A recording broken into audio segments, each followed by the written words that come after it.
Salut! Aujourd'hui je commence encore une fois ma vidéo à l'intérieur même de la ville de Irvine, mais cette fois je suis vraiment dans la ville. Je suis au bord de la rivière à ma gauche qui emmène à l'estuaire où j'étais allé marcher il y a quelques semaines. Je mettrai le lien dans la vidéo. Et ce que je voulais vous montrer dans la vidéo d'aujourd'hui, c'est le parc qui est à ma droite, ici. Et je répète qu'il est en plein milieu de la ville. C'est un parc en fait d'étangs qui sont là pour décanter les eaux usées. Je ne sais pas si décanter est le meilleur terme, mais c'est un moyen naturel en fait de nettoyer les eaux usées et ensuite de les rejeter dans la rivière qui est juste là. Ce qui n'empêche pas cette rivière d'être absolument dégueulasse, elle est super sale. Mais bon, l'intérêt de ce parc où je vais aller marcher aujourd'hui, c'est qu'il y a énormément d'oiseaux. Il n'est pas très grand, il fait peut-être 2 km sur 3. Donc c'est pas un parc gigantesque. Ce sera une promenade aujourd'hui plus qu'une randonnée. Mais c'est un parc qui malgré tout est très sympa, très joli. Il y a énormément d'oiseaux, beaucoup d'oiseaux à observer. Et ça donne vraiment l'impression d'être dans un écrin, d'être vraiment séparé de la ville. Donc je vais y aller, je vais continuer. Et on va commencer la vidéo.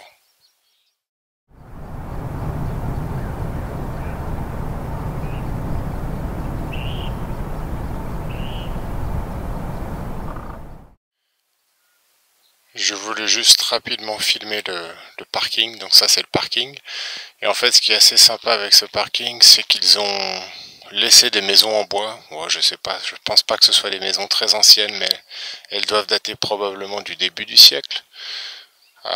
Et sont des maisons qui sont laissées ici. Je sais que certaines de ces maisons aujourd'hui sont occupées par les gardiens du parc. Certaines de ces maisons peuvent être louées.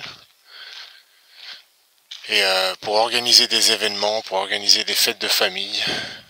Donc dans cette vidéo, ce sera surtout une vidéo sur les oiseaux, parce que c'est évidemment une destination très prisée ici des amateurs de photographie et des amateurs d'oiseaux. Il y a beaucoup de gens qui se baladent avec leurs jumelles et énormément de personnes avec leur appareil photo qui ont un zoom plus long que mon bras.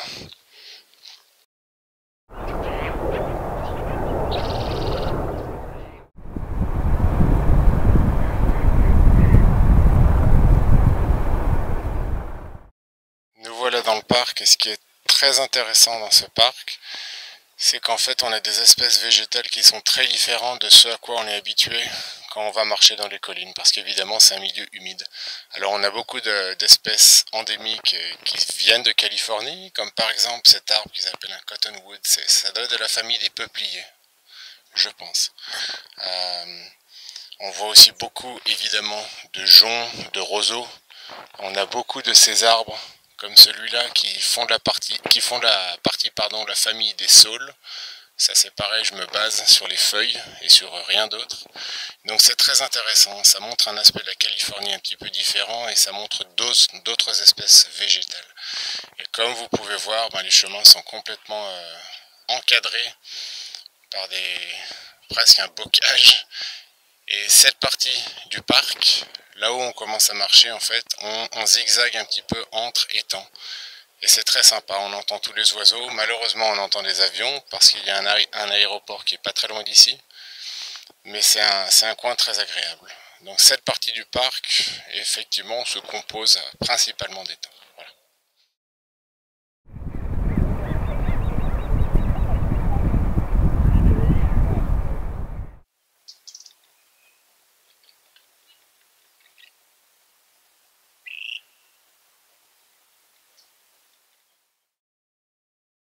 En gros, le parc se résume en deux parties, la partie avec beaucoup d'étangs et une partie avec toujours des étangs mais beaucoup plus boisés. Et c'est par là que je vais.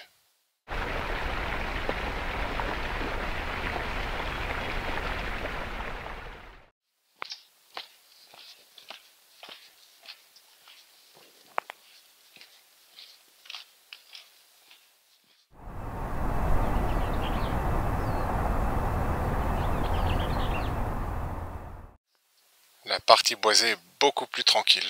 Les gens en général restent à proximité du parking.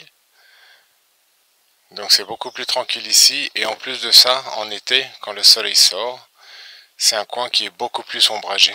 C'est vrai que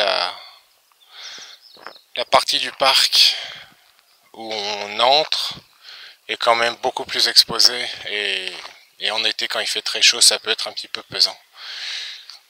Ensuite cette partie du parc est aussi très sympa parce qu'en fait on circule de canot en canot en fait, en quelque sorte. Il y a quelques étangs, mais en fait les étangs sont principalement situés dans la partie sud-est du parc, voilà. Et là dans la partie où on est, c'est avant tout presque des forêts j'ai envie de dire, même si c'est peut-être un grand mot. Et on circule de canot en canot. Et c'est une promenade très agréable. Donc je vais continuer à avancer. Ce serait marrant qu'on ait un petit peu la chance de voir un coyote. Il y a des coyotes dans ce parc évidemment, mais pour le moment je n'ai rien vu.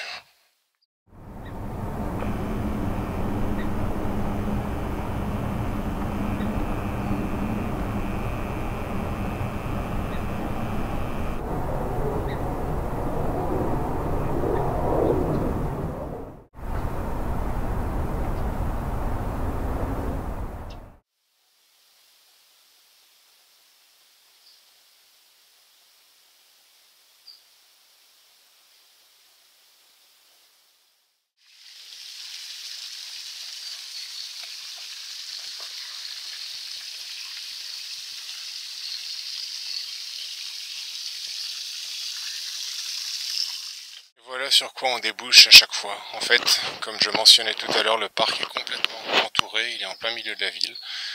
Donc on débouche toujours sur des bâtiments comme ça. Alors là, juste devant moi, c'est une zone un petit peu qui appartient toujours au parc, qui est fermée au public.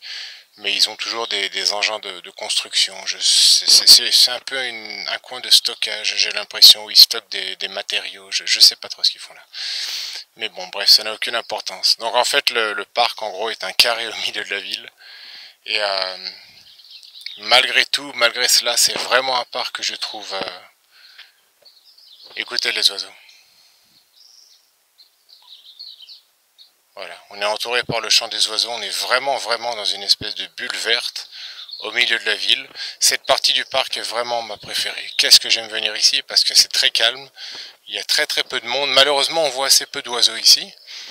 Tous les oiseaux sont plus dans la partie des étangs, mais comme je disais tout à l'heure, c'est à l'ombre, c'est calme, c'est très beau. Voilà. Et comme vous pouvez voir, en fait on marche toujours sur des chemins qui sont surélevés.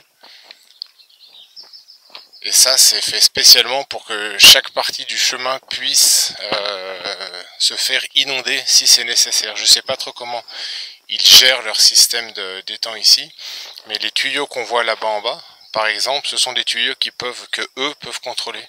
C'est-à-dire qu'ils peuvent faire sortir de l'eau ici pour inonder cette partie du chemin. Voilà. Et d'ailleurs, en hiver, pendant les fortes pluies d'hiver, c'est pas rare de venir dans ce parc et en fait on marche dans un chemin qui est entouré par de l'eau des deux côtés. Tout au long du parc on peut aussi voir un système de vannes. Évidemment ici ce côté-là est sec, mais ils ont des vannes comme ça dans tout le parc et ça c'est pareil. Je ne sais pas trop comment ils contrôlent ça, je ne sais pas trop comment ils l'utilisent, mais l'idée est tout simplement de faire passer l'eau d'un coin à l'autre. Comme je disais tout à l'heure, en fait, tout simplement de la nettoyer entre guillemets avec un procédé naturel de décantation, avec les roseaux, avec certaines plantes qui aident l'eau à se nettoyer un petit peu. Est-ce que c'est vraiment efficace? Je n'en sais rien, mais c'est l'idée de ce parc.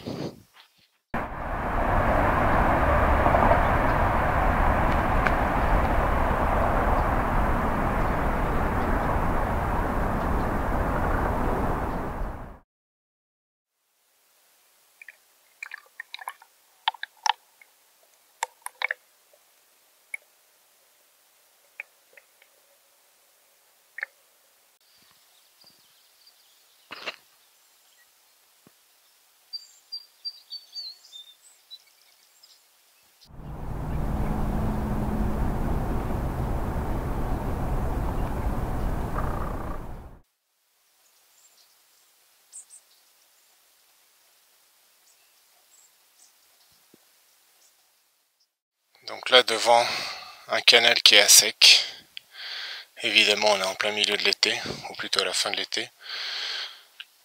Comme je disais tout à l'heure, leur système de valve est juste à côté. Ici on a un étang, un tout petit étang. Et en fait, quand je me mets à genoux ici, quand je regarde dans la boue, on peut voir des empreintes. Certaines empreintes sont probablement de ratons laveurs qui ressemblent à des mains. Et on voit des empreintes un peu plus petites qui sont sûrement des empreintes d'opossum avec 4 doigts. Voilà. Parce qu'évidemment, raton laveur, opossum, ici il y en a beaucoup. Il y a ici énormément de lapins, d'écureuils. Tout à l'heure je parlais de coyotes. Il y a sûrement des lynx, quelques lynx, des cerfs, ça me semble un petit peu exagéré, le parc est trop petit. Mais c'est évidemment une réserve naturelle qui abrite énormément d'espèces animales. Voilà.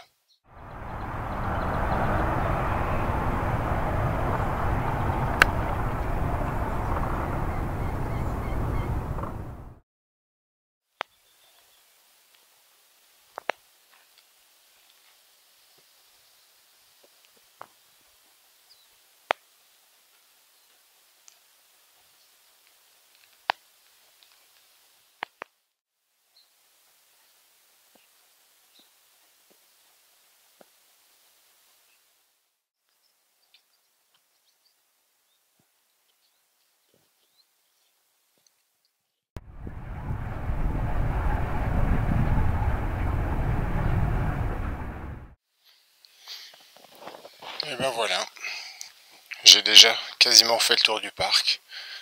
Ça prend environ 1 heure. C'est un parc qui est relativement petit, mais malgré tout une promenade très très agréable. C'est surtout une promenade super pour faire avec des enfants. C'est un parc qui est quand même malgré tout plus agréable en automne et en hiver. C'est vrai qu'en été sous la chaleur, ça peut être un petit peu pesant, parce que malgré la végétation, il n'y a pas toujours beaucoup d'ombre partout. Mais comme je disais, en automne et en hiver, c'est un parc qui est très très agréable. Très relaxant, très calmant. Tout ce qu'on a en fait, c'est le chant des oiseaux. Et on a vraiment l'impression d'être enfermé dans une petite bulle. Donc voilà, c'est pour ça que je voulais vous montrer ce parc. J'en ai déjà fait le tour, donc je vais tout simplement rentrer chez moi. Et puis je vous verrai dans la prochaine vidéo.